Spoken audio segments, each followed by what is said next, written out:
the time has finally come for a book haul. So I feel like this video is long overdue.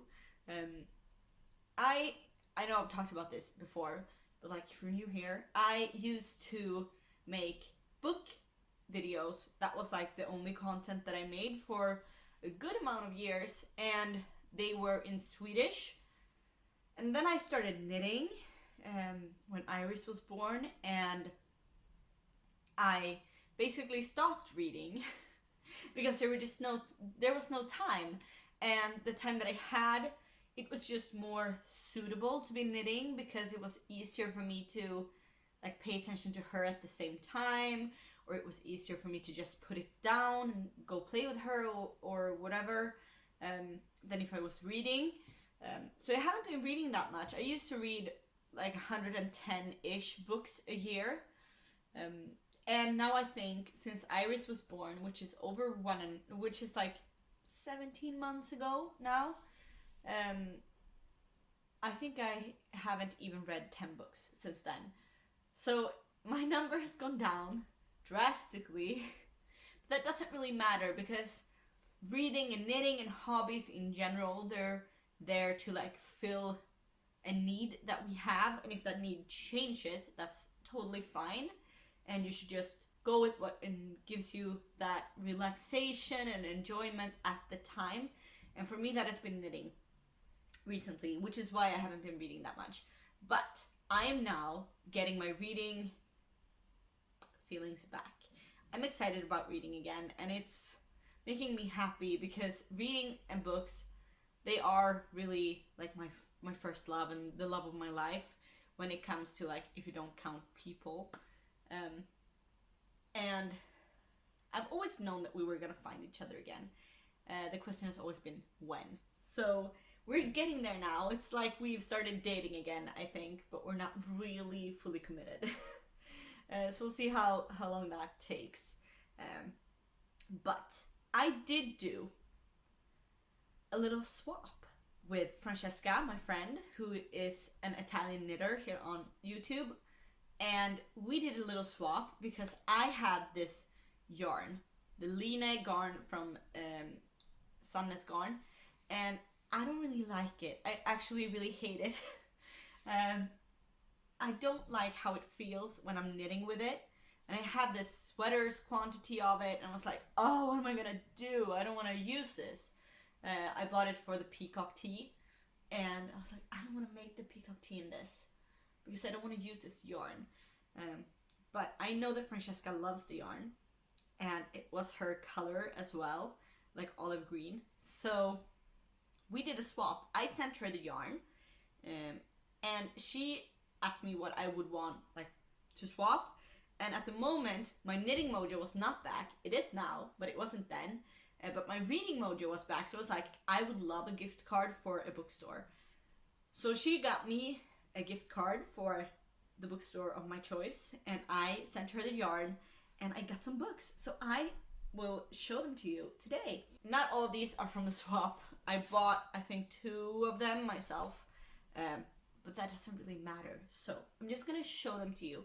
And if you've been here for like from the time when I did the book videos, you know that I love reading fantasy. It's my favorite genre. I read it all the time, and I really don't mind like a thick fantasy book that is like 1,000 pages long and part of a series. That doesn't intimidate me.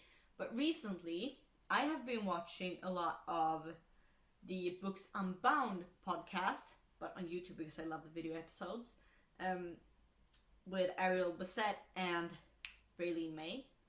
That's her name, right? Yeah.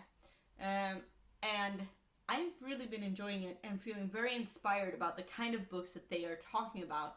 And they both love short books, and they love Japanese authors. And I have read a few Japanese authors that I really did enjoy. And I feel like I should expand my horizon.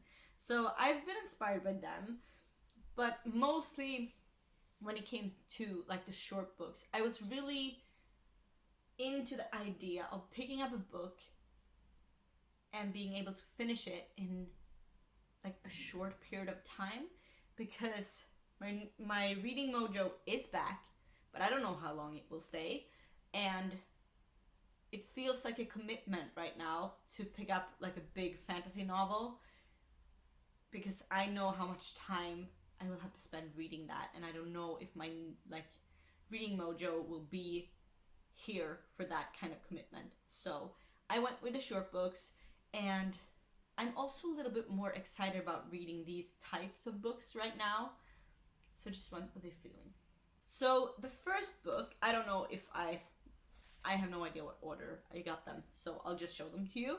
The first book I have is People from My Neighborhood by Hiromi Kawakami. And this is a book of short stories.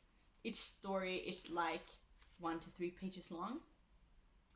And it's basically about the neighbors in your neighborhood. So each story is one neighbor or something like that. And you just get like a glimpse of their life. And this is a Japanese author, and the feeling I'm getting, I read the first story and the blurb, I haven't read the book, is that it's a little bit like the other Japanese authors that I've read. They're all a bit quirky. Like if you think of Haruki Murakami, for example, it's a lot of magical realism, and they're a bit weird, but in a good way. And they're also very good, the Japanese authors that I have read, at like describing the mundane of everyday life to you in a way that makes it interesting. And I feel like this book is kind of that. You get to meet the neighbors, but they're all a little bit weird. With some things are going on, you don't really know what, and yeah.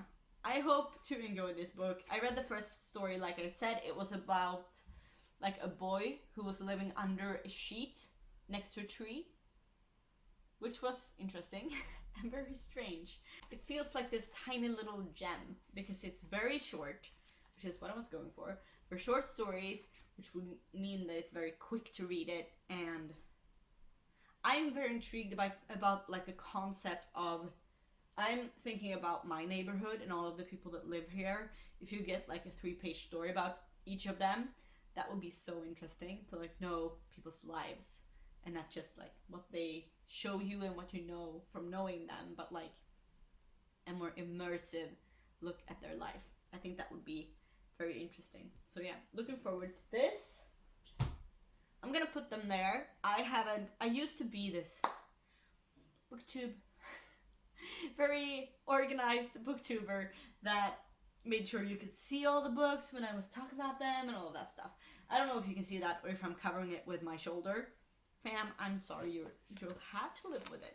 The next one is written by Suzuki Natsukawa. I'm very sorry if I'm messing up the names. And this is called The Cat Who Saved Books. And I don't really know what this is about. The only thing I read was Grandpa used to say it all the time. Books have tremendous power.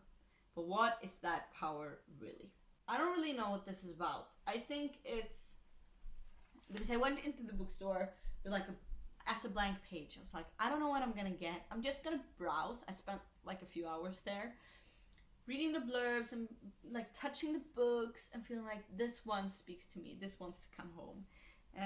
So I don't really know what this is about. The thing I read on the blurb is like it's a secondhand store, bookstore, I think, that somebody that got like passed down through generations or something like that.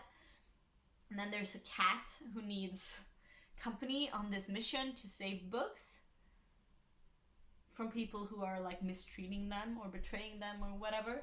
I think that's the gist of it, but I am not sure. I'm just very excited to read it. You're gonna see that this is like the concept for this whole video, that I don't know what the books are about. Usually when I buy books, I'm like, this book, I've heard a million people talk about it, I know what it's about, I'm just gonna read it right now because I'm so excited. All of these were like impulse buys, so I don't really know what they're about. They were just making me excited at the moment. So the next one is I think this is a YA, and it's definitely some kind of like mystery crime novel, which is way out of my comfort zone. I don't read crime novels. It's not my genre. But I was excited about this, and I read the first chapter and was like, I think I'd like this book. So I got it. And it is The Headmaster's List by Melissa de la Cruz. I have definitely heard of the author before. She wrote the Eliza and Alexander books that I was really excited about reading because of Hamilton. I'm a big Hamilton fan, but I haven't read them. But yeah. And the front just says, one of them was driving, one of them was high, one of them screamed, one of them died. And that's all I know about this book. The next one is an author that I have been hearing a lot about from the Books Unbound podcast that I told you about, but also from one of my favorite YouTubers, Lena Norms, talks about this author, and I was just excited to try her book, at least one of them. So this is Pure Color by Sheila Heti, and I know that this is not like, it's a popular book, so people know about it, but I don't really know about it. I don't really know what it's about, again. But I do like this, which is like what the blurb says. Here we are, just living in the first draft of creation, which was made by some great artists, who is now getting ready to tear it apart. Which is what I know, and I'm very excited about this, and I love this color. I know that they made like a rebranding of Sheila Heti's books, and they re-released all of them in like matching covers. I think they're hideous. My honest opinion. I think these colors are a lot better, so I got this one because I like the cover a lot more. The next book is The Reading List by Sarah Nisha Adams, and I feel like this might be a love story, and it's about two people, Mukesh and Alicia. They seem to meet at like the local library, and I think Alicia is a librarian, and they like, maybe it's not a love story, maybe they form like a friendship, and she has a reading list of like weird books, and they start reading them together or something like that. Yeah, that's all I know. I was attracted by this book because I think it was Lena Norms that talked about it, or maybe it was Ariel from Books Unbound, I'm not sure. Somebody talked about it and it made me excited, and then I read the blurb and it mentions David Attenborough, and I love him. So I was like, okay, I'll read it. Not really because he's not in the book, and it's not about him, but like Mukesh, one of the main characters, it says like, he pops to the local library foregoing his routine of grocery shopping and David Attenborough documentaries. I could relate, so I got the book. And I also gotta say that I do love like a book about books. It's a bit meta, but I do like it. And the last book that I'm gonna show you today is a non-fiction, and it's The Future We Choose, which is written by Christina Figueres and Tom Rivett-Carnac. Oh, it's on the front as well. I just didn't find it. This is, it's labeled The Stubborn Optimist's Guide to the Climate Crisis. I am always interested in like more knowledge about the climate crisis. I'm very like personally interested in climate crisis and like what we can do to actually make it better, what I can do and what you can do and all that stuff. I am very, it's like a big thing for me when it comes to like values and stuff, environmental like questions. It's a big thing, it's an important topic for me personally, and I'm always reading, I was just about to say, but I haven't been reading, like I told you at the beginning of this video. But before I got Iris, I used to read a lot of books about the climate crisis, and I do watch like a lot of documentaries about it and stuff like that. So I think Lena Norms talked about this. As you can tell, Lena Norms and Books Unbound have really inspired this video and this purchase. I think she was talking about this, and I felt like I needed like a new one that was written more in a way that was like encouraging, that was telling you what you can actually do. Because a lot of the climate crisis books that I've read, you feel doomed after reading them, and you're like, okay, so everything's going to shit and there's nothing I can do about it. But this one, I think, is more about how I can actually do something about it. So that's what I'm hoping. Yeah, so I'll read it and I'll tell you if you should read it so that you can also do something about it. So those are all the books I'm going to show you today, the 6 books that I got. And I'm very excited to be making book content again. I'm hoping it's going to continue, but probably the knitting will be prominent because I do knit more than I read as of right now, how my life looks at the moment. And we're just going to have to accept that and embrace it. That's at least what I'm going for. So yeah. Now the sun has just like moved around the corner of the house, so there's sunshine on my balcony.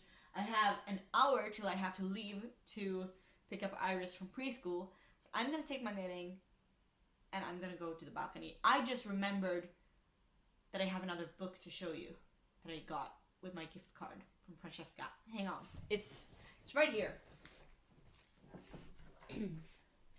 It's right here in my little table. I forgot about it because it's the book that I'm actually reading, so it wasn't with the other books.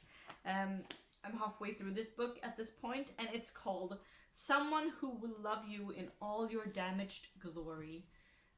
And it was written by Raphael Bob Waksberg.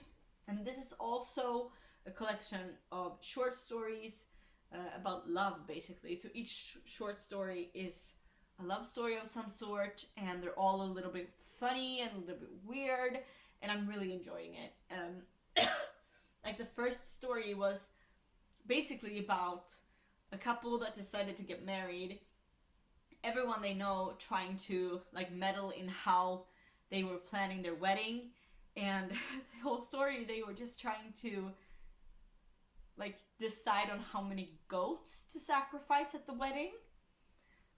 It was very weird and kind of funny, and there was one story about like a couple that weren't really together, but they spent like their entire life riding on the same bus, or if it was train maybe, and like looking at each other but never talking.